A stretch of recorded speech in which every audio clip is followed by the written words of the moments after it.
Good morning. Thank you for being here for our regularly scheduled briefing on October 7th, 2019. We are going to, let's see, do I have approval of the minutes? We are joined by Councilmembers Bagshaw and Juarez, and if there's no objection, we'll approve today's agenda, and we'll approve the minutes from the last meeting. Hearing no objection, both items are approved. I'm going to dispense with the President's report. I'll probably say a few things when we go around the table and talk about full council actions. But why don't we jump right into our state legislative update with our team here. So come forward and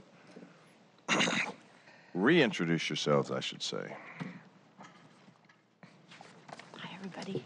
Good morning. Lily Wilson-Codega, Office of Intergovernmental Relations. Hi, guys. Hello. Karen Cargill, State Relations. Did you banish her? We tried to get her to come up here, but Because we have 7 slides, she's going to help us probably keep could track of split it up over 3 people. Okay. all the requests.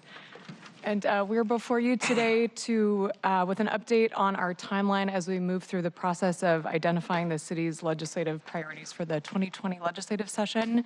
For just some broader context, this year we are moving into a supplemental year when the legislature makes changes to their biennial operating, capital, and transportation budgets that they passed last year. And we will also update you on some significant leadership shifts in the House since we last briefed you that Karen will elaborate on in her presentation today. While automated enforcement authority for bus lane violations and intersection blocking, eliminating the state's preemption of municipal authority to regulate rent and firearms, as well as eliminating the death penalty in statute will remain top priorities for the coming year. The council did make significant headway in the areas of housing and homelessness, particularly with Representative Robinson's local option bond bill, a host of tenant protections that the mayor signed into law last Friday, as well as many achievements in the gun responsibility and criminal justice space. Many of these gains were made with several stakeholder organizations and other municipal partners. And I wanted to recognize in particular the work of Anna Zivarts from Rooted in Rights and Disability Rights Washington for her work on automated enforcement, as well as Mayor Wheeler of Bremerton, Mayor Room and Councilmember McAuliffe of the Bothell City Council, Councilmember Matthew Hepner, and Councilmember Burke, Mumm, and Beggs in Spokane for their partnership in advancing an expansion of the Washington State Opportunity Scholarship that we'll be able to take advantage of. We appreciate the council's hard work and engagement last session and through the interim, developing those stakeholder relationships as they will be critical to advancing the city's agenda in 2020, and particularly those of you who have made multiple trips to Eastern Washington to represent us on the Association of Washington Cities Board, and I believe for some upcoming meetings with some ranking members of the Transportation Committee. With that, I'm going to turn it over to Karen Cargill for a preview of the 2020 legislative session. I should have known that I would be flipping the slides. Sorry, the presentation is on the laptop. It's all good. It's all ready to go. Just scoot on down. Not used to having slides for you guys. Okay, so we just wanted to sit down with you in anticipation of our agenda process starting. As Lily mentioned earlier, we are about to head into, well, about 3 months away from heading into the 60-day session. So there's a short session, as Lily mentioned. This is going to be for a supplemental budget year.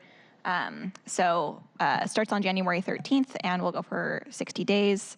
There will be a new House Speaker. The Speaker Emeritus Frank Chop has stepped down from that role and is currently being held by John Lovick. And in late July, the House Democrats have nominated Representative Lori Jenkins. She still needs to go through a formal process and be voted on by the whole House, and that will happen in January. But she is looking to be our new next speaker at the House. The Senate and the House have also been meeting for committee assembly days. The House had an early session in September, and then both the Senate and the House will have additional assembly days the week before Thanksgiving. Yeah? Question? So with Representative Jenkins, can we reach out to her now? Is it useful to be able to say hello, congratulations? Oh, absolutely. And these are the things we're interested in. I don't want to get ahead of the game if... I think, yeah, we've been working to find some time to sit down with her just so she can, making a transition from a speaker from the Seattle area Representative Jenkins from the 27th, which is Tacoma, like making sure that there's some awareness of what our issues are. And we've been working with a couple different council members on getting a meeting set up. But Great, because one of the, and I know this is going to be long-term and we won't be able to touch it this short session, but it might be a good issue to raise, is the former Tacoma mayor, Marilyn Strickland, had talked with me last year about creating a multi-county sound transit-like process to be able to fund more housing rapidly across a 3 or 4 county area, if you count Kitsap as well. And it would provide regional authority, funding authority to be able to identify people to be sitting on that. Of course, we're working on our regional governance right now. I think it's parallel, but I'd love to be able to identify her and introduce her to the concept. thank you. I'm happy to reach out to your office and we can work on finding some time. You're not laughing at my good friend, Councilmember Mosqueda, are you? Am I? There was some chuckling going on. Inside joke. As someone who was recently in that position, I am certainly not. Okay. So we just wanted to highlight a couple. 2019 was a really big year. The legislature was very successful in a lot of areas and in a lot of our priorities. Lily touched on quite a few of these. And I won't go into a lot of the detail because I know that you've heard about these endlessly. The local option bond bill, that was a really big deal, and we thank you for your quick action on the council for moving 1406 along on the city side. Tenant protections, eviction reform. The Housing Trust Fund was also moved up from 107 million to 175. We saw a lot of wins in the safety net and civil rights area, LGBTQ commission creation, Keep Washington Working Act, I-1000, which we know has some going to the ballot, but amazing to see the legislature take action last session. Public safety, a lot on gun responsibility happened this year. There was the funding for rape kit testing, and we also were able to get the DNA fix that Councilmember Gonzalez had been working on. Education, really big for the Washington College grant. That was the B&O surcharge that was put on to be able to fund and make these programs available to a much wider group. The city was also successful in being able to secure the Washington State Opportunity Scholarship match for any municipal dollars that were being put forward that would fit within their targeted group. And there was a lot of advancements on the early learning access. Healthcare, we saw the tobacco 21 that went through.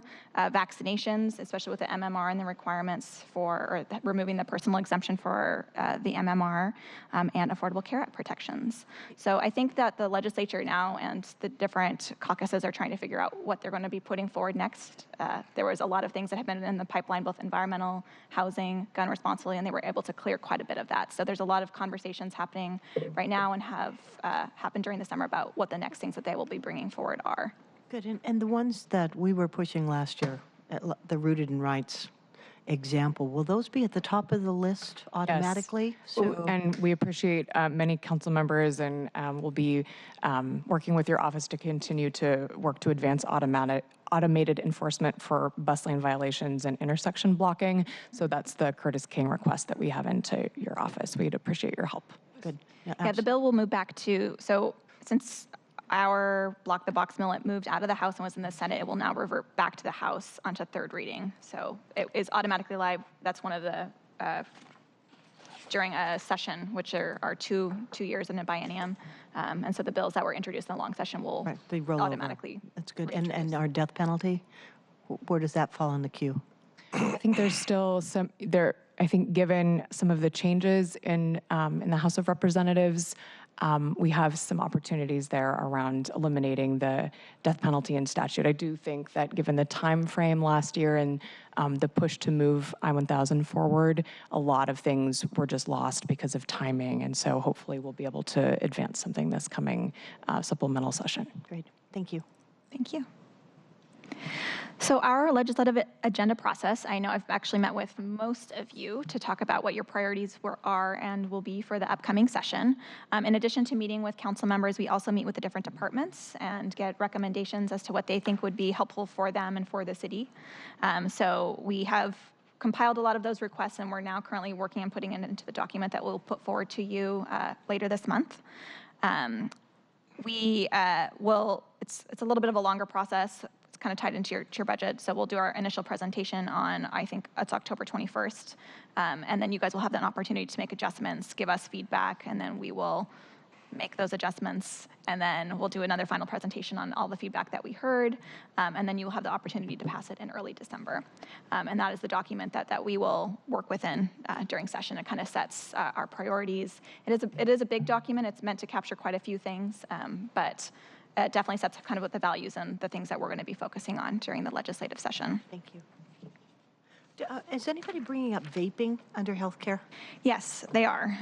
So it was kind of tied to the Tobacco 21 legislation that went through last year, and a lot of questions that we've been asked as, what is the city able to do? What's the county able to do?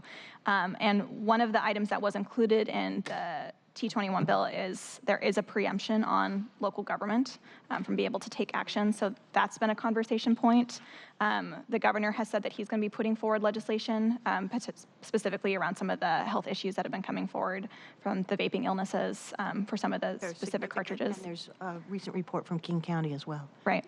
So I think we should absolutely anticipate seeing something like that, and I think that will certainly include that in our agenda. So just potential city issues for 2020. Again, a lot of things clear the pipeline. So we are really talking to different people in the city to see what they would like to see elevate. Housing, homelessness still will continue to be a priority. While we are so grateful for all of the work that the legislature did for us in the Housing Trust Fund and for 1406, I think that it's certainly not the end of those conversations. So we've been working with other cities and stakeholders to see what might be something that the legislature could get behind again during a short session. MFTE continues to be a topic that elevates. That's been a topic that has stalled quite a bit over the last few years. So we're seeing if there's any appetite to look into MFTE again this year. Go ahead. Question. It's specific to additional labor standards in MFT. Is that part of the conversation at the state legislative level? I have not heard that, but maybe I can connect with you and get more Please details. do. Yeah. And Sejal Parikh, our chief of staff, has been working closely with the labor community. We'd love to see additional labor standards that we had considered at the city level for MFTE that are not actually possible without state movement on this. So I think it's a better solution at the state level to help include some of these labor standards. And we did some great work with the central staff here on how do you find that right balance of incentives and making sure that it pencils out. So I think we'd be happy to work with your team as you include the labor standards in MFT too. And we have a meeting today with some of our friends from the building and construction trades about a capital budget request we discussed with Councilmember Juarez. So happy to bring that up and talk a little bit about what they may be pursuing in the MFTE conversation. I do understand that this is a priority that the labor community has identified for the coming session. Thank you. Other issues kind of in the affordable housing space, shelter location placement assistant, and continuing the tenant protections conversation. In education, early learning, childcare, I anticipate that those will continue to elevate quite a bit. Again, they did quite a bit on the higher education front next year, so I'm not sure what we will see in that space for the short session, but if cleanup language is needed or they're trying to do any type of fix. So when you talk about childcare here, are we talking about capital investments? What kind of help could we look to the legislature for?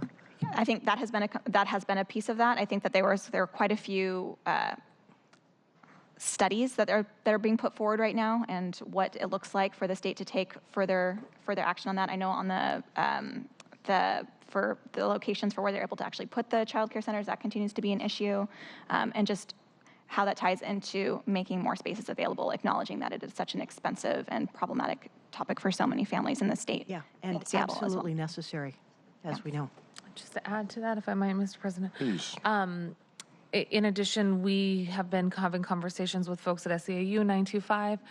Would love to make sure that the priorities, not just around space and incentives and reduction in costs, are included in our agenda, but also provider reimbursement. And congratulations to California for the work that they just did to help make sure that there was more of a unionized collective bargaining voice for those who do receive subsidies. It was a great piece of legislation at the state level in California. So I'm not suggesting that's on their legislative agenda this year, but I know that provider reimbursement is a huge problem and barrier to getting access to quality childcare. Very good. Councilmember Juarez has a Yes. comment? Yes, thank you. Is this on?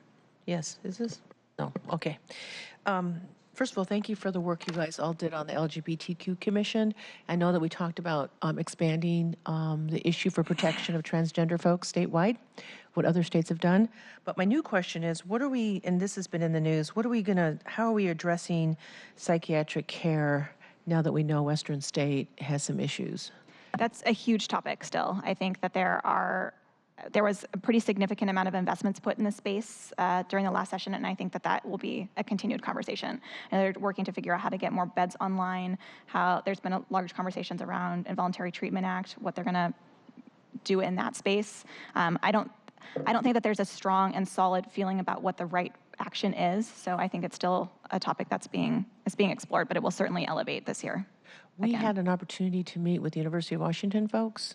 So have they, I mean, I don't know if you can share anything, but I know that they have some ideas in working with the state legislature on capital and programming for psychiatrics who are kind of getting away from the privatization, the commercial market of psychiatric beds and our need here in not only just King County, but Tri-County. Happy to follow up. We've been doing some work with Ian Goodhue, and they have prioritized and had a significant win around their some major capital investments from the legislature last session around psychiatric care and a psychiatric residency program to address some of the workforce needs. So although that will take some time to get online, I think in the meantime, the area that you're asking us to explore that we're happy to have continued discussions with you, Deb, around are how do we address that immediate need while we're standing up this state-of-the-art facility and making those investments. So we're happy to do that and follow up with you all. Mine's a little twofold. There's the general issue, but we also know that University of Washington owns Northwest Hospital and a huge campus in District 5.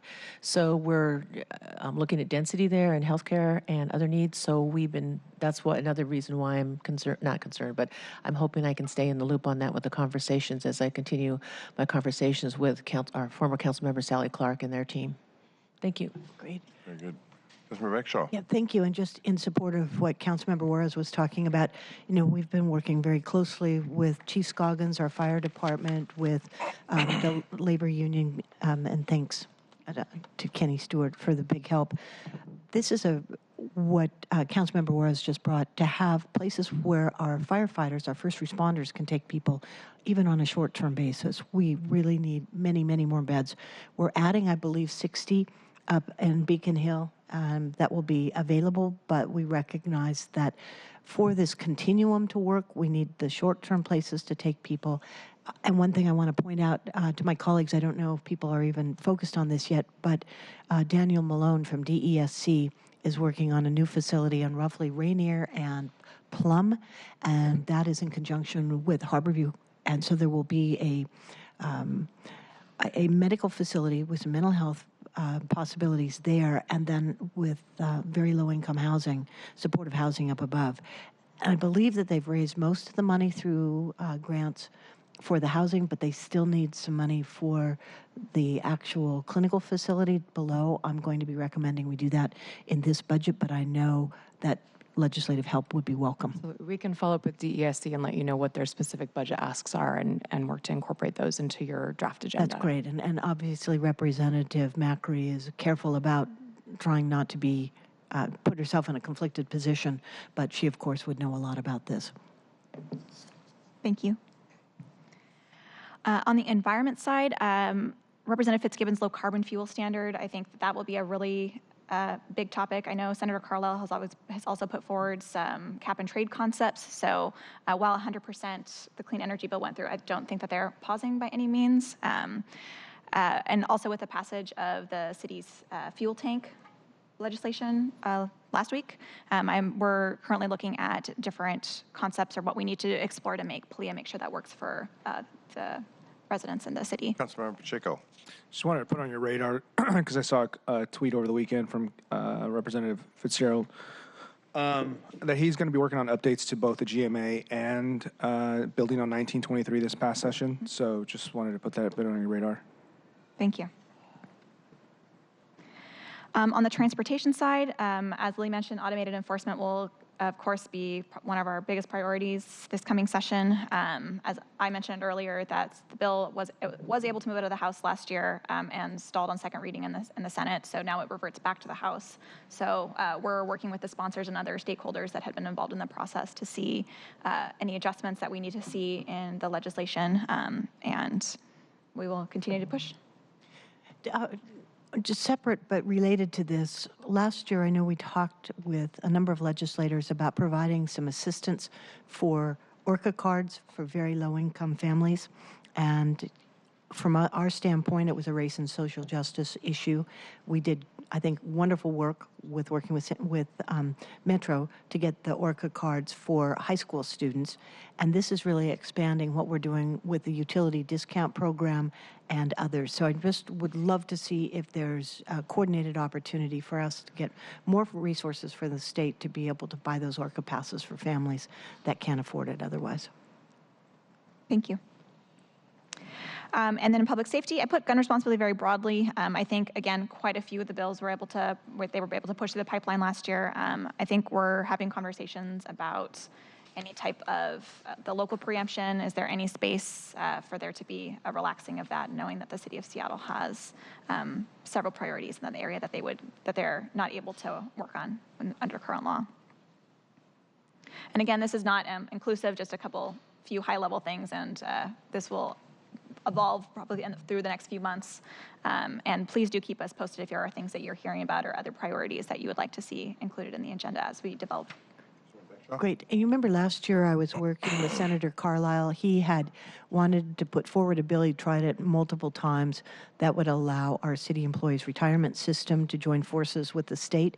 After that occurred last time, and since I chair this committee, we did an outside independent analysis that came back and recommended that the city not join the state. And we had experts on the committee. They took a look at it. I invited Senator Carlisle to come and join us when the briefing happened. I think he may, at this point, just say he's not moving forward with it again because Spokane was opposed and Tacoma was opposed, and it only would apply to our 3 cities. So since we came back with that recommendation, and this is actually, Councilmember Mosqueda, I had you in mind when I was asking for this so that we didn't have to raise it again, but we did in May have this recommendation, as I say, from the independent board outside the SERS that said that they weren't going to oppose it, but neither were they going to support it. Thank you very much for that, Flag. So next steps, the legislative committees will meet through the fall. Most of that will be focused on in November, but there have been they'll be spread out over the next few months, and then we'll actually be able to see what things are elevating, getting the updates from the different committees and work groups and work sessions that have been organized for the interim, get a lot of that information. That's also a really helpful tool for us to know what to anticipate for 2020. We are hoping to schedule a meeting with the delegation.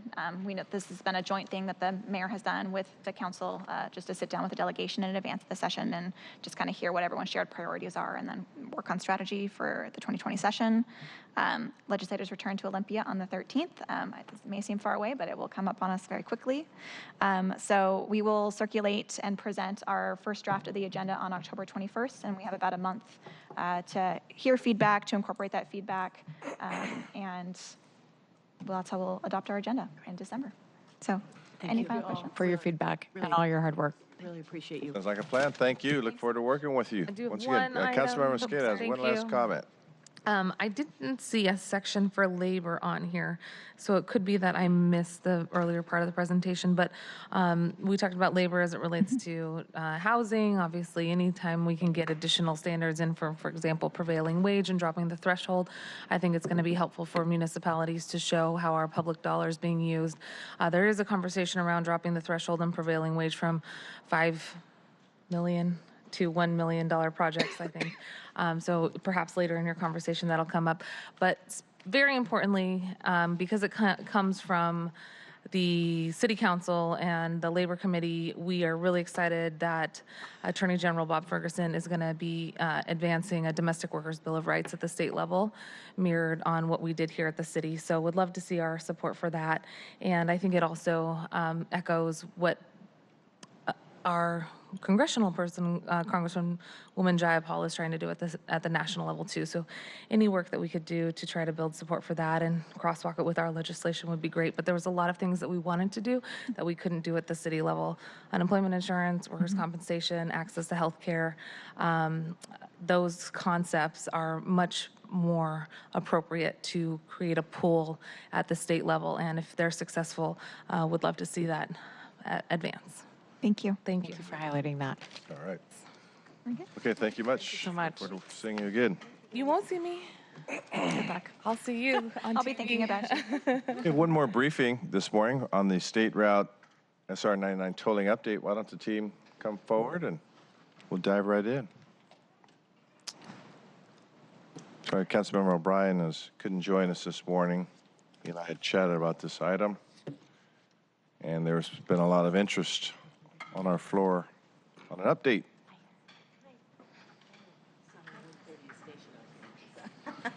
I'm not here to talk about that. Sorry. Okay, so make sure your light is green and the mic is fairly close for everyone. And why don't we start with introductions, just dive right in. Sure. Lita Shaheen, Sound Transit. I'm Ed Berry. I'm with the Washington State Department of Transportation Toll Division. Heather Marks, I'm the Director of Downtown Mobility for your Seattle Department of Transportation.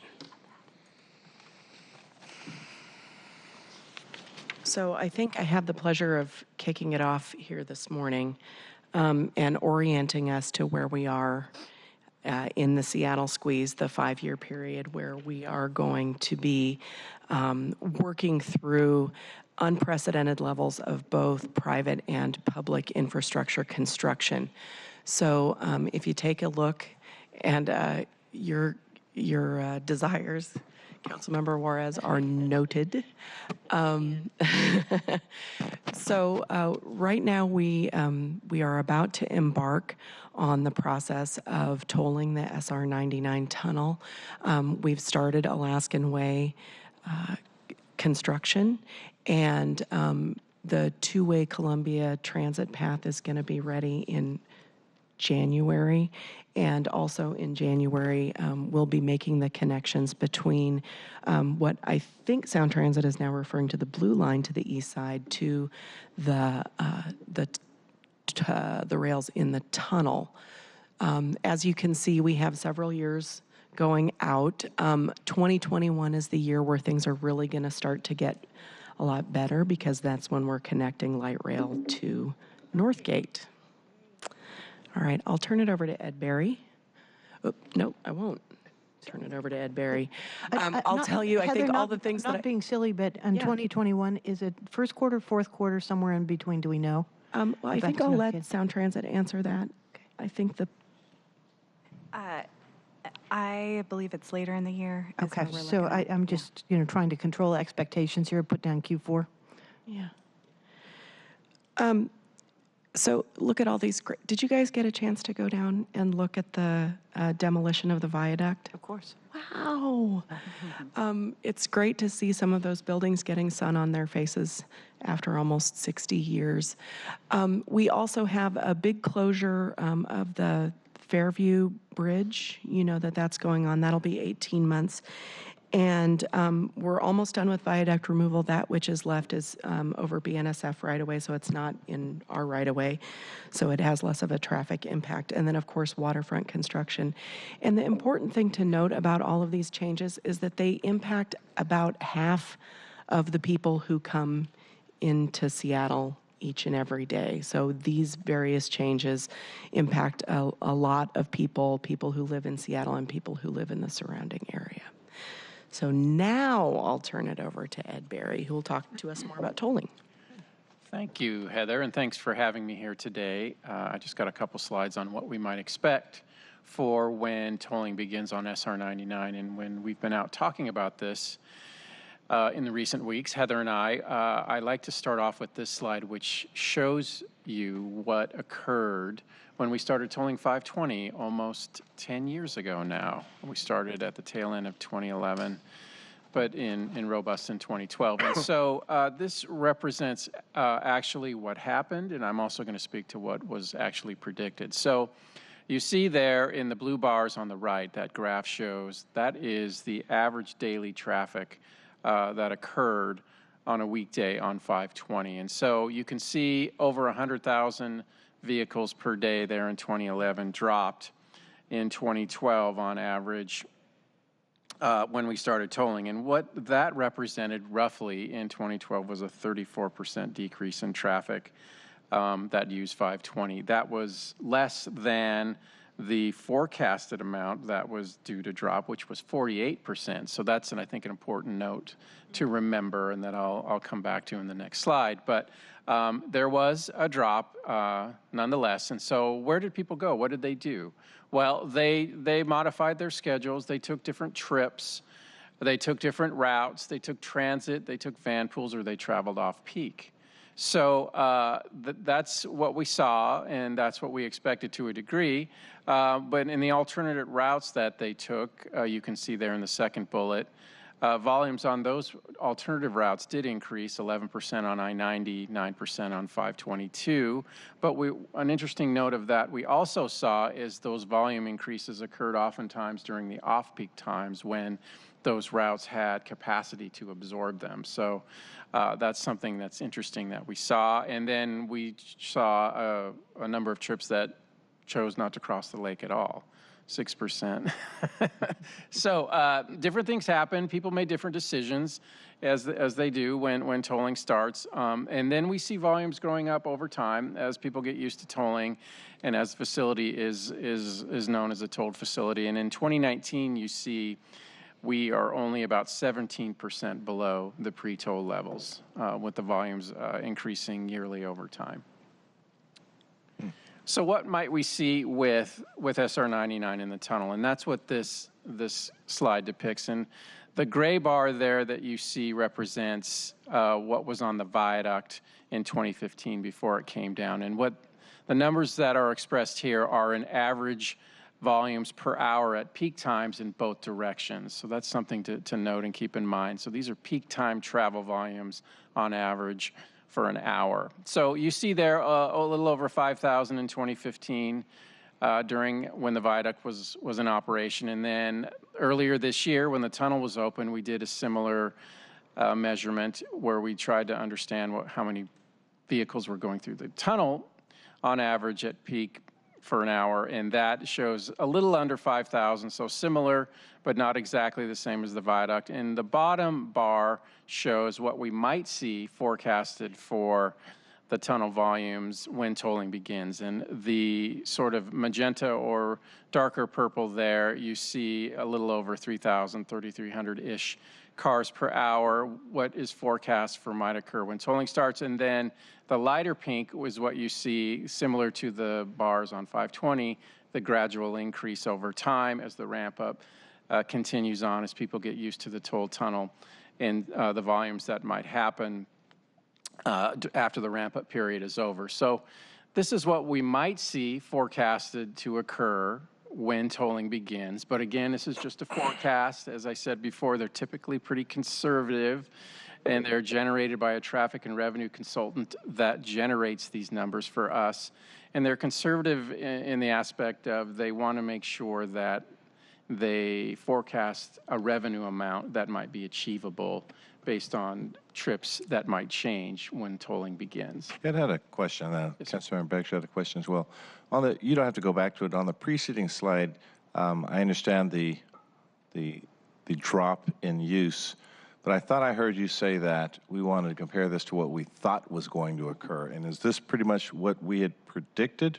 This is what actually happened, but I thought I heard you say this in comparison to what, were we right in our predictions? The predictions were, it was over-predicted the amount of people that would not use 520. Okay. The predicted drop was 48%. I see. The first year. What actually occurred was 34%. I see.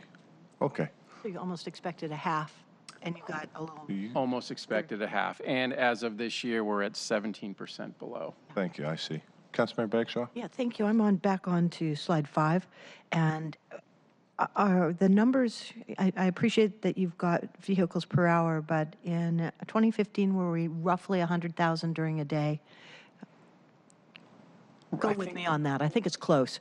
I think, yeah, between 90 and 100,000. Yeah, and some. I can't remember exactly. Right, it just depended on the day, but rough numbers were 100,000. What are we anticipating in numbers post-toll forecast there?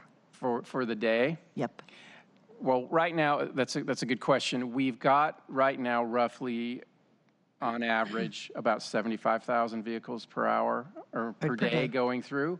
But it fluctuates depending on the day or events of what's going on. We had a day in August that was upwards of 86,000. Seahawks game or? In August, I don't know that it was a Seahawks game or I don't know. Yeah.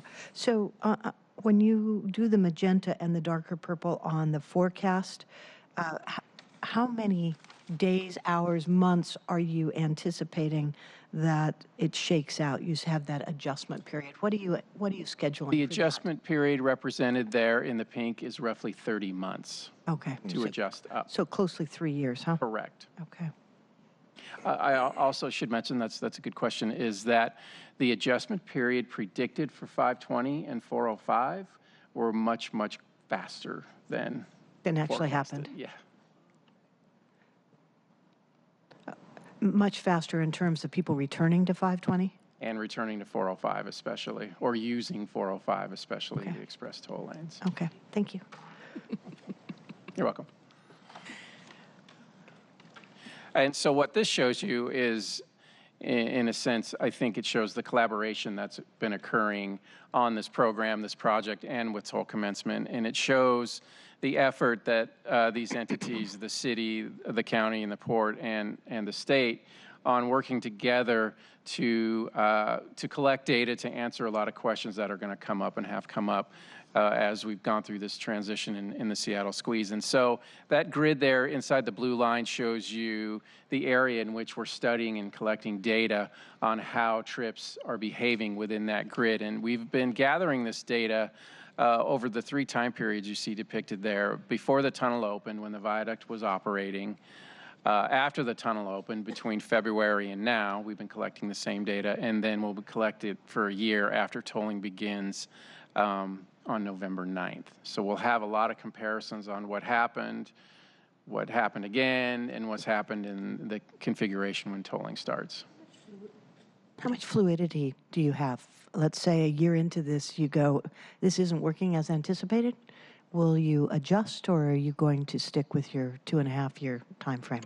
I think we'll stick with our plan, data collection process, to make sure we're collecting enough data to answer the questions we think we're going to get. But I think we're pretty flexible on how long we can do that or how frequently we can do that. But we've got a pretty set schedule agreed upon between the entities there.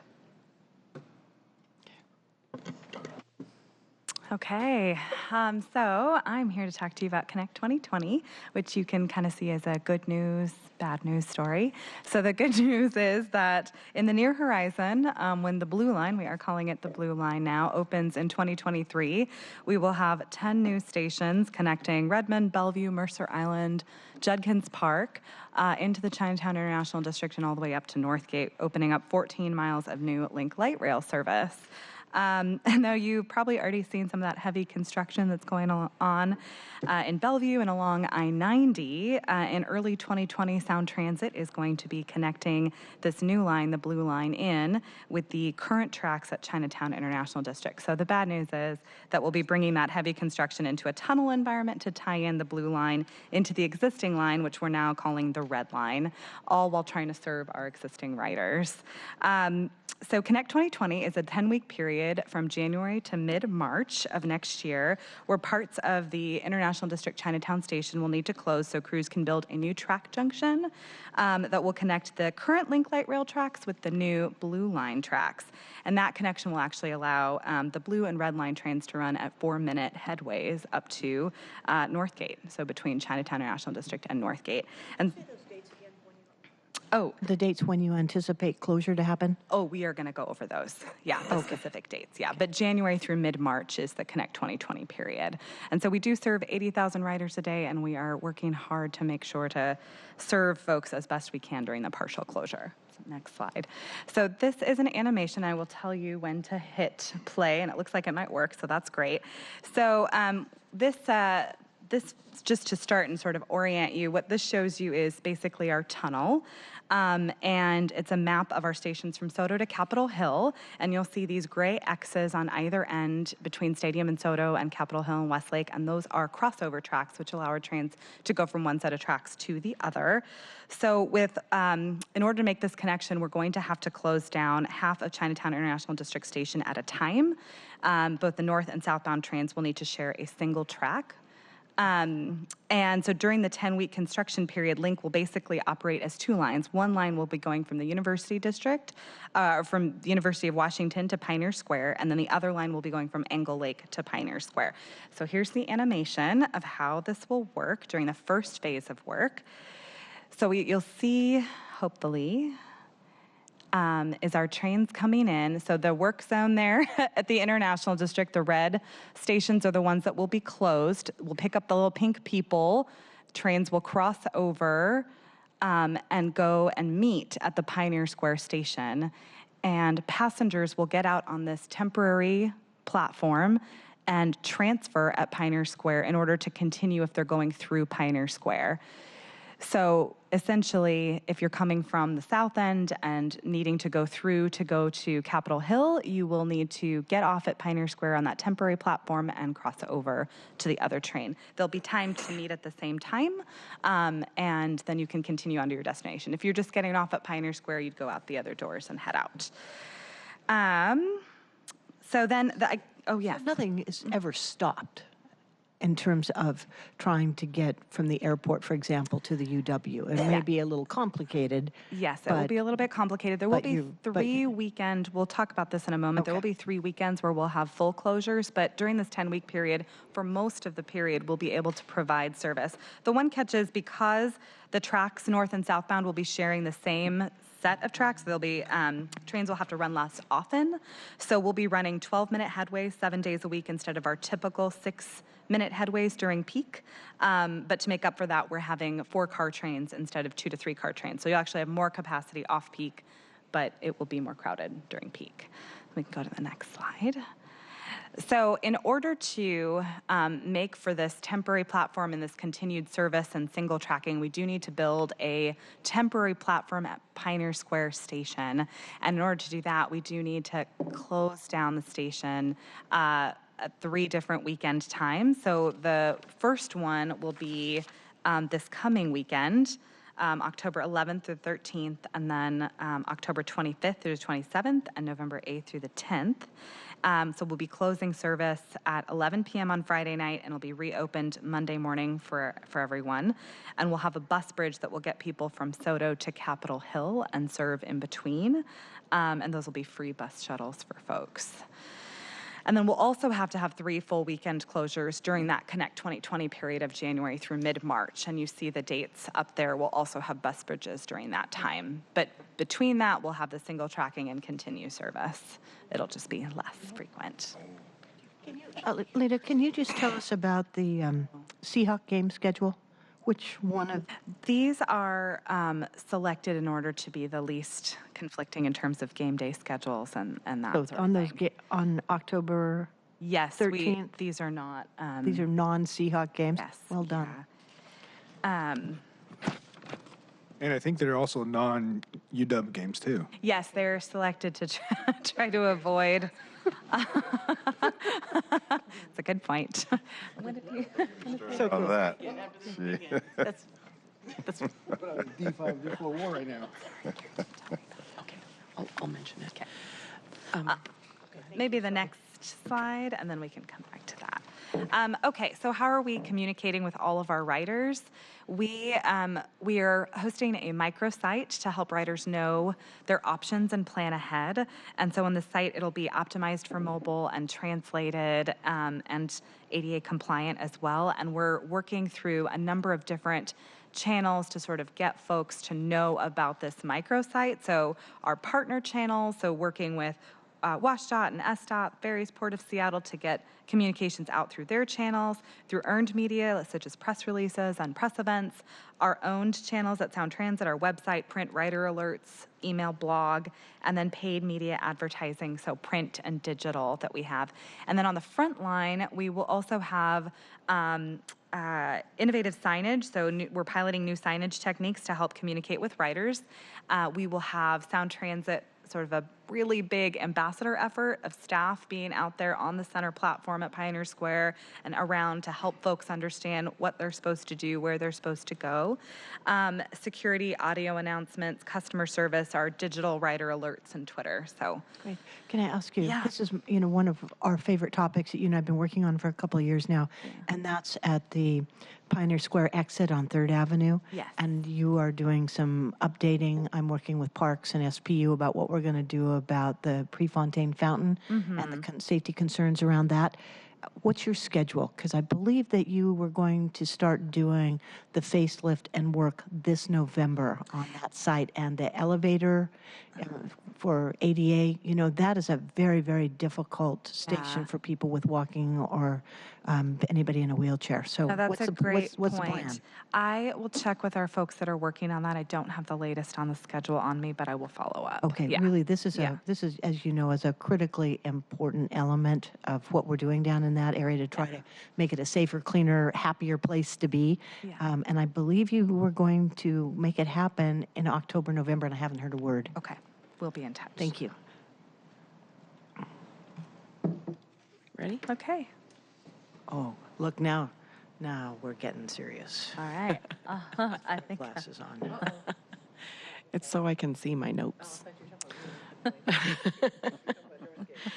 So I've spoken with you all before about the 5 pillars that are organizing our efforts as we move through the Seattle squeeze. And for tolling, the summary of the impacts is we expect that there will be more vehicles traveling through downtown. We don't, we're all eagerly awaiting, and we're prepared for the worst case scenario, the most diversion. But we also are hopeful that it won't quite be that bad. Folks can expect slower travel times for transit and freight, and then also where we do see a lot of diversion, we expect that may be actually in the off-peak rather than during the peak periods. For Connect 2020, obviously there will be fuller trains and more crowded stations, an increase in pedestrians and cyclists from Capitol Hill, First Hill, and the South End. And we also expect that there may be more TNCs circling. The increase of headways, which is totally, they have to do it that way, but the increase from 6 minutes to 12 minutes people may feel like they need to make a different kind of choice. So we are going to keep doing all the things that we do so well. We are going to respond to traffic conditions in real time, particularly with signal timing plans that have been pre-positioned to respond to scenarios that we believe may happen, and we're ready to implement those at the touch of a button.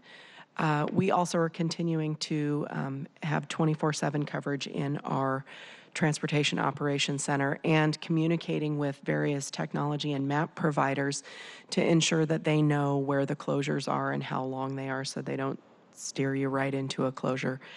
And as we always do, we're proactively managing construction project schedules to minimize the impacts to downtown to the extent that we can. Maybe you noticed, or maybe you didn't, that because it was so seamless. On September 21st, we had a service change, and through the good graces of the Seattle voters and the Seattle Transportation Benefit District, we added 50,000 service hours to routes that serve Seattle. In addition, we're continuing to partner with Metro and Sound Transit on some first mile, last mile work via to transit being a key one. We're also augmenting the connectivity at some shared mobility stops. We have them already downtown at Westlake, Coleman Dock and sort of that Jackson hub area. We're also creating mobility hubs in 4 other neighborhoods outside of downtown that can help that connectivity. Councilmember Bagshaw, as you mentioned, we're continuing with expanding access to ORCA cards. We are painting red transit lanes all over downtown to help remind people to stay out of the transit lane. And one of the things that Lita didn't mention is that during Connect 2020, because of the crossover at Pioneer Square, Sound Transit has decided for safety purposes that bicycles won't be allowed on the trains between University Street Station and International District Station. So don't worry, we are completing the South End connection from the 2nd Avenue protected bike lane all the way to IDS. And that work is happening right now. So that will be ready for use in January. Yeah, in addition, we're making great progress on a whole bunch of other Center City Bike Network connections. I was talking with Superintendent Denise Juneau of the school district about whether or not her school buses could use the red lanes. Any hope there? Well, that's an interesting question and one that we have been talking about for some time. State law means that those lanes are for transit, and transit has to be something that anybody can use. So not anybody can use the school buses. So there are, and the number of school buses that actually traverse downtown is not all that many. But we are continuing to work with the school district to ensure that the changes that we can make that are going to have the most impact for school buses, that we can make those in the around the city. Great. She had a pretty good argument on one specific bus that was having a lot of difficulty being on time, and I don't know whether that was a school bus, the driver's fault, whether just the way that the route was designed was complicating things. But I'm glad to know you're talking to her because she raised it.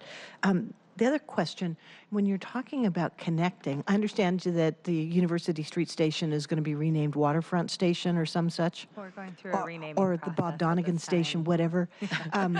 But what we're wondering is on the waterfront shuttle, that the numbers of riders that have been using that to get from downtown to Seattle Center, down to the waterfront to the International District Station, the ridership numbers was pretty stunning when I saw them, and I'm wondering if we're supporting them to continue or what the plan is.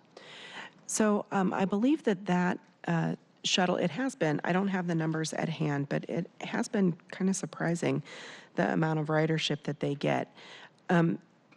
WashDOT, I believe, is funding that through the end of October. Yeah, Since Mr. Judd, it's just sort of like... I was like, I know he's back there. I can feel it. So, and there isn't funding identified, but I know that the Office of the Waterfront is working hard to see if if they can make some funding available to continue that. Great. It's interesting, and not just coming from Bob. I hear a lot of people talking about how valuable it's been and just helping people move around during construction. And if it is in one of the strategies that's working, I'd love for us to collectively be able to say, let's keep it going. And as our budget is coming up, I'd like WashDOT and SDOT support for a plan. I'm happy to champion some additional resources. But of course, at this point, we're taking it from one pot to put it in another, and I want to know that we are having support for that. And if we aren't, let me know that too. Okay. Great. Thank you, Heather. We'll get back to you on that one. Thank you very much. Are we ready? We are. Oh, they're so cute. You can't wait. So we are continuing to partner with major employers to promote expanded flexible work options. That's one of the things that worked really well during the viaduct closure is a lot of the big employers and probably the small employers too got together and said, you know what, it's okay if you come in at 9 instead of 8. It's okay for you to work remotely a few days a week. So we noticed an uptick in that activity, and so we're going to continue to promote that. In addition, we have launched this campaign called Flip Your Trip that features Sal the salmon. It's very cute. I love it. That encourages folks, even if you can't make a wholesale change to your commute, maybe you can flip one trip or one day. And that's a message that seems to have worked over time. And so we're going to continue to press that. In addition, we're maintaining seattle.gov/traffic. All of our organizations have sort of collector sites where you can go and then find your way to the next question that you need to answer, and we're all pointing to each other's sites. It's an example of how we are coordinating. We're also focusing on translation and trusted community liaisons for groups that have that are maybe a little bit harder to reach, and we had great success with that.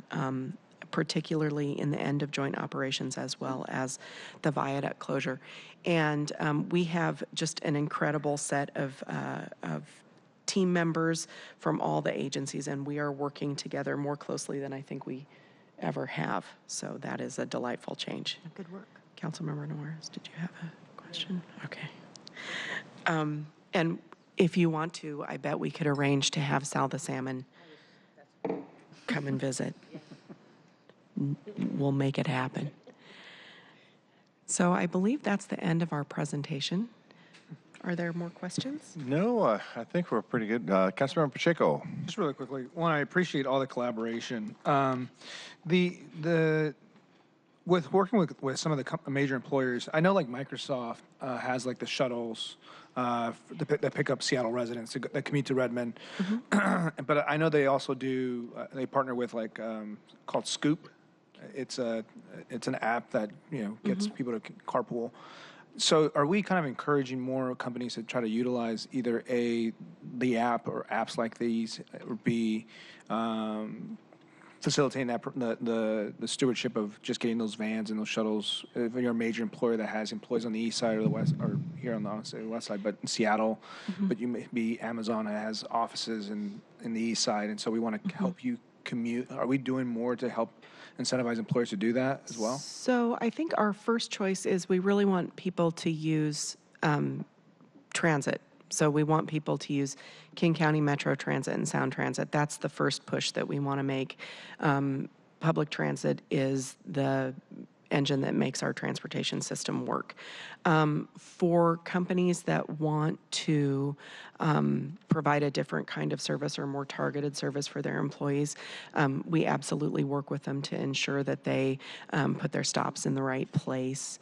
And Ed can talk a little bit about their WashDOT's fleet plan. Sure. So they do van pools, transit, buses. They're exempt from tolls. You might recall the Transportation Commission tried to make their exemption policy for all of our facilities consistent in the last year. But having said that, the shuttles for Microsoft and Amazon, the van pools that they have created are exempt from tolls. So that's an incentive for folks if they do want to take those van pools or ride transit, that they wouldn't have to pay a toll, either on 520 or in the new tunnel. That's true about rideshare, the Metro rideshare as well? Yes, I believe so. I can confirm that. Yeah. Van pool, yeah. I had a quick question on the good to go passes. That are we very pleased with? Well, let me back up.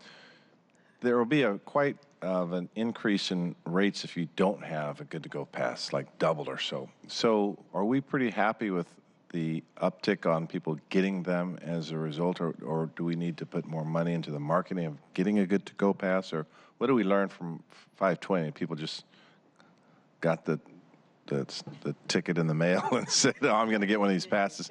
No, I didn't get a ticket. But I'm sort of curious as to, for this one, if there's lessons learned on making sure we are making sure as many people as possible do get the Good to Go tech pass, because it's so much more expensive if you don't get one. And so hopefully we've learned something. But what does it look like out there? Are people getting pretty educated and getting them quickly, or is it just to go through their pain first? Well, we have learned a few lessons from previous launches, and we do have a robust marketing and education program that started last week in across many of the medias, television, digital, radio, et cetera. So we are putting a lot of resources toward that and have had some good success. We have an incentive program out there right now that we've been running for the past month or so, maybe 6 weeks, where we're giving away free sticker passes. And that's to do just as you say, just to get as many people as we can in some of the areas that this tunnel serves that perhaps don't use 520 or 405 or the Tacoma Narrows Bridge, to get people into those passes so they can pay the lowest toll rate. You are right. If you don't have a pass and you don't have an account, you pay an extra $2 to get the bill in the mail. So we want to make sure as many people as we can do get into transponders. And that's what some of this marketing and education outreach is for, is to learn that lesson with 405. Particularly, a lot of people procrastinated in getting their transponder, and in the weeks, days before tolling, our call center and walk-in centers were very busy. So we want people to get into those transponders now, to get set up, to get ready in the month before, so tolling doesn't take anybody by surprise. Have you worked with the rental car companies at the airport? We work with rental car companies on their fleets for all of our facilities. That's correct.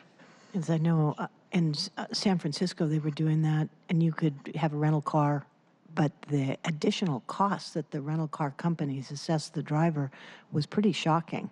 So you were almost better off just to pay the toll directly. And I would just like to make sure that we're not getting gouged for this, and encouraging people to use the passes at a reasonable rate if possible. Absolutely. Councilmember Juarez? Ed, I'm going to put you on the spot. Mm-hmm. I got online because I got an email that I could get my thingy for free. Your sticker pass, yes. So I went on there to do it, like, I'm going to get a sticker for free for 1 month. It's really not free, because once you do the whole thing, then it tells you to put $30 on the card. So is that kind of a switch and bait thing going on? Well, actually, or did I just mess it up? No, you're right. The system does require and has required people to put down $30 to prepay their tolls. So then it's really not free. It's not the actual amount. The sticker pass would normally be $5. Okay. So that's for free, but the actual tolls that you would pay are not. That's true. Didn't your mother tell you nothing's for free? I know. I was all But excited. if you use, I mean, and I was getting Saul the salmon, and now I find out I got to pay anyway. well, you'll pay your tolls. That's true. Okay, thanks. Yeah. All right. Well, thanks for trying to get in front of the problem or the issue, the opportunity here. So thanks, and it's nice to have lessons learned from 520. So thank you very much. Thanks for coming here, Lita. Appreciate that. Okay. All right. Labor, right? So sorry. Actually, yes. In a conversation with labor last week, some folks mentioned that they were concerned about the new lane changes entering into the tunnel coming northbound, especially. I am the first one to support dedicated bus lines. I absolutely believe that we need more of them through our downtown core.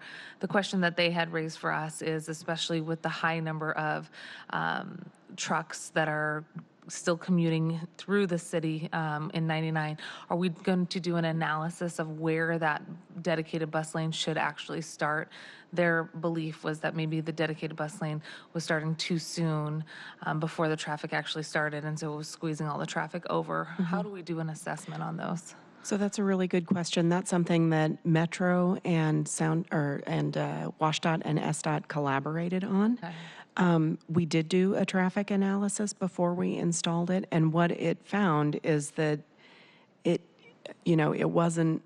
The analysis showed that it was sort of a toss-up, and so the executives from all those agencies made a decision together to go with the policy direction that we want to prefer transit. what has happened was not what was predicted. And so we are right now, SDOT right now, I think we've actually sent a sketch over to WashDOT. So we're going to design the change, Okay. and we'll all work together. Yeah, we noticed that right away. And so we have to make sure that the change that we make is going to be effective. Okay. And Change, Heather. well, I think what we're going to do, and your friends are so smart, because I think what we're going to do is just lengthen the merge opportunity so that you'll get the drivers and buses will have a little bit more space to sort themselves out. And will you guys be working with some of the Teamster drivers, folks who are doing some of the hauling into the city to sort of vet some of the policy ideas as you roll them out? Because I think they'll be pleased to hear about the longer merge, but that might help avoid unintended consequences. That's a really good idea. We do tend to rely on the expertise of the traffic engineers, but we also know that folks are going to tell us right away if what we thought was going to work isn't Well, working. We're happy to give you some contacts if you like. I'm glad that work's already underway, and you saw the same thing I see. I come up from that same direction. And, we all want dedicated bus lanes, that's for sure, and we also want to reduce idling. So Yeah, absolutely. I think those two can go hand in hand if you find this compromise in the middle. Appreciate it. Absolutely. I live in West Seattle, so I experience it. Yeah. Thank you very much, Heather. Thank you, all of you. Thanks, And Lena. Lita, thanks for getting back to me on Thanks, timing. Ed. Okay, we do not have an executive session, so let's go around the table very quickly and do a full, I'm going to miss it. a report on our full council actions this afternoon. Nothing for vote from the Governance, Equity, and Technology Committee. I do want to mention, I know we have a resolution this afternoon for 976, I think under Councilmember Mosqueda, if I'm not, no, Councilmember Juarez, I'm sorry. And just to sort of give you the heads up that I'm coordinating now with the clerk on how we handle public comment, that the general rule is, working with the law department, is we have to have a balanced time for both pro and con. So I'm working through the logistics and how we do that. There was some precedent at another city council, I think it was, I have the notes somewhere, on how it was done in another city council. So we'll figure it out. I have several options presented to me, about 5 options, but the bottom line is I have to achieve parity on public comment. So I'll figure out how I'm going to do that. So, okay, Councilmember Bagshaw. Great, thank you. First, thanks to all of you who came to the public hearing last week, October 3rd. We had, as you all know who were here, we had a pretty full chamber, but it went well. Thank you for your just patience, for sticking with us. And the next one is Tuesday, October 22nd. So that is 2 weeks from tomorrow. Thanks, and really, it matters so much that we're there, we're on time. We've got really good support from central staff as well as our individual offices, so I just want to really acknowledge, I appreciated you being there. So we have no finance and neighborhood items on today's agenda, and we actually have no budget meetings this week, so enjoy the time that you've got, because things are going to accelerate again. But I know that Council Central staff is beginning their work in earnest. And remember, the deadline, Thursday, 10/10 at 10 a.m. That is the time for our first Form A's. And those are issues that you're raising. They're monies that you may be asking for to either add or to be moved. You got to have them in by 10 o'clock this Thursday, 10/10 at 10 a.m. And that doesn't mean necessarily that you're going to move forward with every one of those items. But if there's something that you want to have discussed, that's your time to bring it up. Also, I want to acknowledge the cross-cutting day where we covered homelessness, LEAD, TNCs, and Muni Court judges. I'm trying to get a whole continuum of responses very clearly laid out.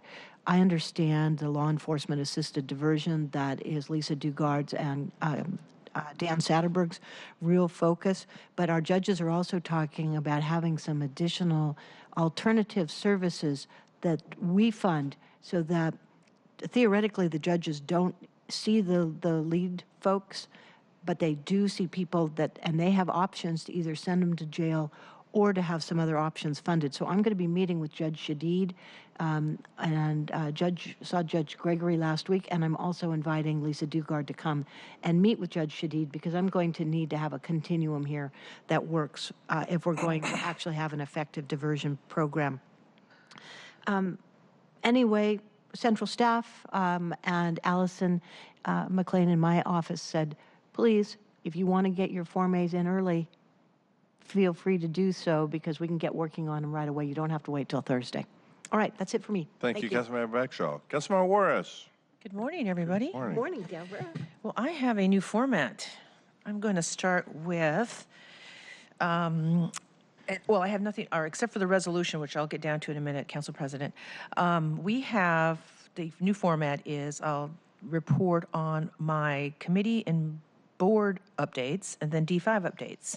So as far as committee and board, as you know, I'm a member of the Sound Transit Board. I sit on the Ridership Experience and Operations Committee. And last Thursday, the Sound Transit Ridership Committee had a presentation on fare enforcement. Sound Transit has identified disparities in how it has handled riders who evade fares. The agency is reviewing its process and is looking for ways to boost equity in the system. I plan to report back when we learn more and when we do more. Do you have, may I ask you a question on that? Yeah, you sure Is Sound can. Transit looking at providing more subsidized passes for Sound Transit? Because the equity issue really is, and I read the article in the paper this morning and I thought, well, oftentimes the reason people aren't paying, I mean, it's kind of a big duh, they don't have money to do it. So are we able to help subsidize their passes, just like we're doing with our utility discount program, to be able to make sure that more people are fairly able to use the system? Yes, they do that. Are we expanding it? I do not know, but I will report back. Thank you. You're welcome. So the second part is, let's see, I have today, I'm bringing forward a resolution to this afternoon's City Council meeting that opposes Initiative 976 to what President Harold just mentioned about how we have both sides have an opportunity during public comment to discuss the pro and the con. So it's scheduled for a public vote on this year's November ballot. So if this initiative passes, the regional transportation system that Sound Transit has built over decades will face significant financial loss and will put further strain on our already densely populated and fast-growing metropolitan region. The purpose of this resolution is to alert the public on what those impacts would be. And this afternoon, I'm hoping Council President will give me an opportunity to read, I think there are 11 whereases, and I want to just focus on 4 that I hope to read into the record this afternoon. Okay, thank you. Let me get to the D5 updates briefly. First of all, last Tuesday, October 1st, the NHL and Simon hosted an open house at Northgate Mall for the community to view their latest plans and hear about the collective vision for the future of the area. And as we heard today, you know, light rail is coming to Northgate, and we're looking at ridership between 40 and 50,000 people. NHL and Simon highlighted the exciting opportunity for growth and how they are serving the community and how that will evolve as their plans develop. I want to thank the NHL and Simon for putting this together, and the mayor for attending, and their team, as well as former Councilmember Rob Johnson. It was good to see Councilmember Johnson there. State Representative Javier Valdez was there, and of course Dr. Warren Brown from North Seattle College was there as well. Wasn't just hockey fans. It was a huge turnout from community and business, because people just want to know. I mean, Macy's is coming down. People just want to know what's going on. Second of all, our pedestrian bike bridge, the groundbreaking is October 15th. That's a Tuesday at 3 at North Seattle College. More details to follow. When we had Live in D5 on the 28th of September, we had a contest to what we should name the bridge. I want to name it the Thornton Creek Community Bridge, but there's always somebody who wants it to be called Bridgie McBridgeface. So yes, that was one of the... See, we have a sense of humor up in D5. I thought that was pretty funny. Okay, so let's see. Lastly, end of the season, everybody, farmers market. This past Thursday was the last Lake City Farmers Market. D5 staff has been out there every week since June, essentially adding 5 hours of district office time each week so that we can hear from our constituents, and we have. Big thank you to Molly Burke for running our farmers market and helping us build community in D5. Our hope someday is that we can enjoy a year-round market like other neighborhoods. So that's it. Thank you. Thank you, Councilmember Juarez. Councilmember Pacheco. Morning. There are 7 items on the 7 plus related items on introduction and referral today. Council bill, which is companion ordinance to a contract rezone of 5256 Rainier Avenue South, that was passed out of the plus committee. 2 appointments to Design Review Board, an appointment to Design Commission, an appointment to the Planning Commission, and a contract rezone application for 4544 Union Bay Place, which is now pending for the purposes of the council's quasi-judicial rules. And lastly, an application to SPU to prepare a new major institution master plan. The development of a new master plan is now pending for the purposes of the council's quasi-judicial rules. And if council members have questions of the master plan update, please contact Lish Whiston on central staff. Later today at full council, we'll be voting on Council Bill 119600, which updates our SEPA policies to align our code with changes to state law and make improvements to SEPA appeals. This legislation has the support of groups like Sierra Club, FutureWise, 350 Seattle. I am happily co-sponsoring 2 amendments at full council. The first amendment is co-sponsored with Councilmember Herbold, which asks the hearing examiner to convene a stakeholder group to identify opportunities or resources that could improve the equity and length of the hearing process. And amendment number 2, which is co-sponsored with Councilmember Mosqueda, protects industrial lands by restricting when exemptions to SEPA appeals apply to these areas of the city. Please feel free to reach out to my office if you have any questions, colleagues. And events for the week, we have the Capitol Hill. Yes. Before you move on that last amendment, and for either you or Councilmember Mosqueda, one thing we had talked about over the years on the SEPA process is in the industrial lands, convening groups together so we can talk about maker space on the, like with a warehouse on the first floor, but allow affordable housing for workers up above. Is there space in your amendment to allow exploration for that? Because I'm really interested both in terms of protecting the industrial lands, but providing possibilities for workers to be able to live where they work. And that's going to require real thoughtful analysis in this industrial lands area. So the amendment waits for the convening and the recommendations that will come out of the mayor's. Industrial and maritime strategy. Thank you. For the mayor's industrial maritime. I'm sorry, what's the word? Industrial and maritime strategy discussion. There you go. To conclude, so therefore that we do take in consideration spaces like this, and so when that broader conversation, or while that broader conversation is had, we then have the opportunity to take that analysis into how we do the SEPA process for those places. And if I can just put a star in this, because I will not be here and I'm going to ask you to carry forward this conversation next year, is to make sure we recognize that, yes, we want industrial lands to be used for industrial purposes, and to the extent that we can provide space for worker housing up above. And, nobody knows what this looks like yet. I just think that it's important for us to use our land as wisely as possible, both for industry, manufacturing, and for workers to have the housing that they could actually use in that area.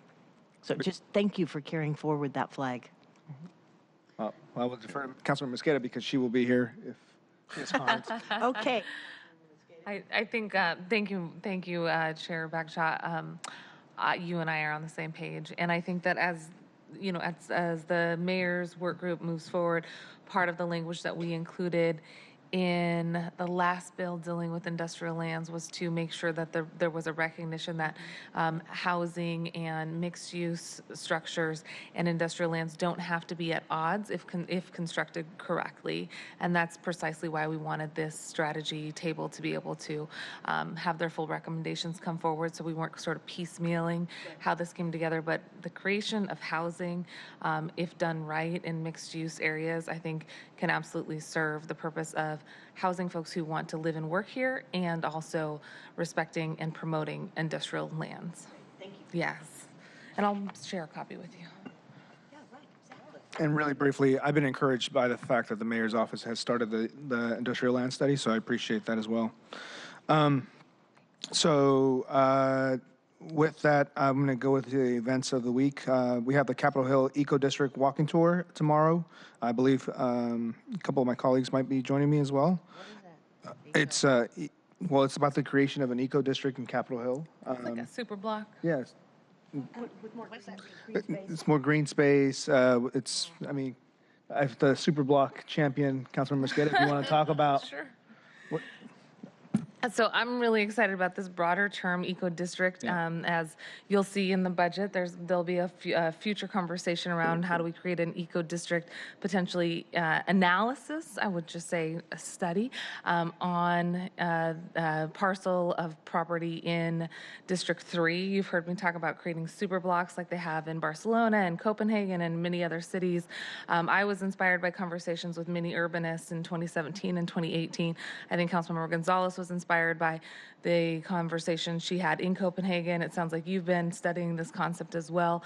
And the real question is, how do you slow traffic, still allow for deliveries, still allow for pickups, especially for people needing access and have mobility issues, or potentially helping to avoid individuals getting feeling like they need to drive if they have been out at night, so wanting to make sure that there's still mobility access issues, but restricting traffic through neighborhoods. What they've done in Barcelona and many areas of the city is they've looked at 9-block radiuses so that they've slowed traffic to just delivery and just drop-offs instead of having traffic go through.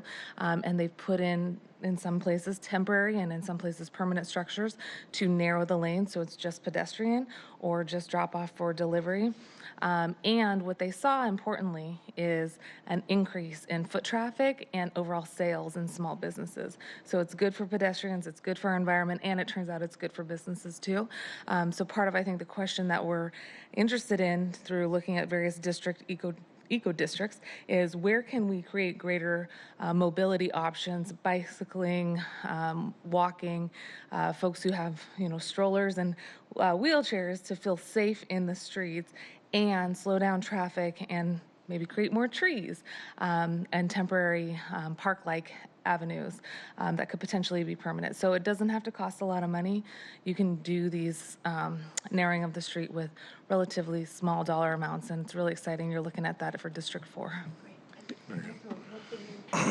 All what you said is good and fantastic, and recognizing from an ADA standpoint, and you just mentioned this, that some cities have begun an idea. I don't know that any has piloted it yet, but actually have powered wheelchairs available to people who you want to get into the middle of whatever your super block is, but walking 4 blocks or 9 blocks would be just outside that individual's ability. But having, yeah, exactly, all ages and abilities, right, and status.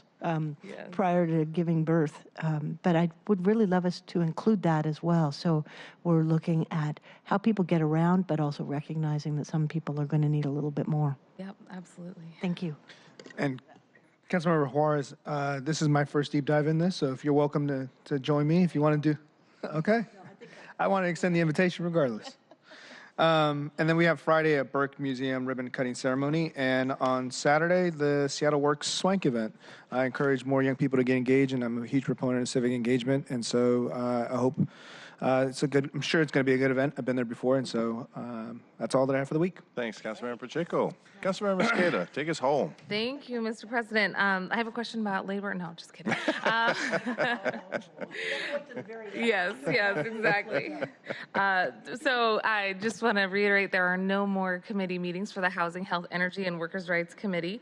I'm really excited about the conversation and potential vote today on the SEPA legislation that Councilmember Pacheco just mentioned, and I think it mirrors much of our conversation that we've had around Green New Deal, wanting to promote density, and the conversation we had at the state level about wanting to make sure that these tools that were really well intended aren't being unintentionally used to reduce our options for housing and dense urban living. So very excited to work with you on that and appreciate the amendment that we have.